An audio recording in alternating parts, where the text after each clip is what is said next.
Hello guys, welcome back again to our channel and welcome to Boracay. This is where I booked my dive at the Dive Gurus for the Tri-Bird dive. It was a lot of fun.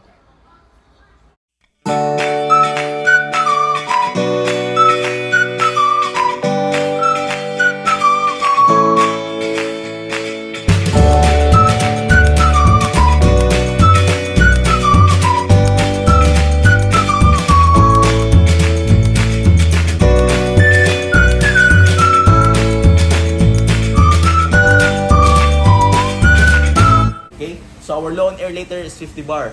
Okay, so once you guys reach 50 bar here in the shallow reef, so that's the time you're gonna end the dive. Okay, but when you reach 70 bar here in the deep part, in the plane, so in the deep dive, so 70 bar, that's our low and air here.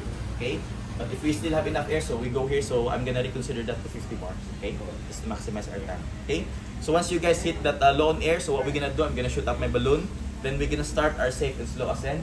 So you guys have your computer, so we make sure that our ascent rate should be no faster than 9 meters per minute. Okay, really slow. So to give you an idea of that 9 meters per minute, so when you do blow bubbles, so the big bubbles comes first, right, going up, so the small bubbles comes last. So that's actually 9 meters per minute. So, yes, even if you don't have a computer, just follow the small bubbles, you'll be safe. Okay? So yeah, safe and slow ascent. Once we reach 5 meters, we will do our mandatory 3-minute stop at 5 meters. Safety stop, okay? So once we're done with our safety stop, so we're gonna go back to the surface and wait for the boat, okay?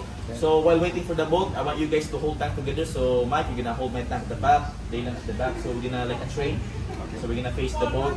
So once we reach the boat, okay, first to remove is your camera. Mike, so you're gonna give that to the boat crew, okay? Then you remove your weight belt, give it to the boat crew. Remove your BCD, then you swim to the ladder. There you take off your fins and climb to the boat, okay? So yeah, later before we start the dive, I want you and your body to do your pre-dive safety check. Make sure your body's tank is fully open, okay? Fully open. You breathe again in your primary air source and alternate air source, okay? So while you're breathing in your air sources, Mike, you're gonna look at your gauge, okay? If you're breathing on it and you can see the lever, it's moving, so meaning your tank is not yet fully open. Or there is something wrong with your regulator, okay? So in case condition, temperatures around 29-30 degrees. Dito nice kaayo.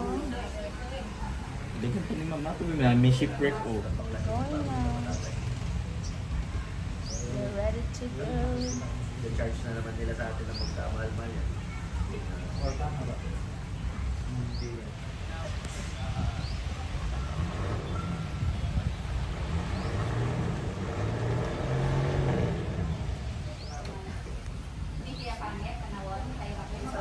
Susunod ang ano, tayo Yung kahirapan nga nila yung Jojo, ano, Jojo ko lang yung kahirapan na na, pero kabuo lang yung kahirap.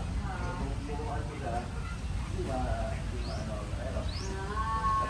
okay. Oo.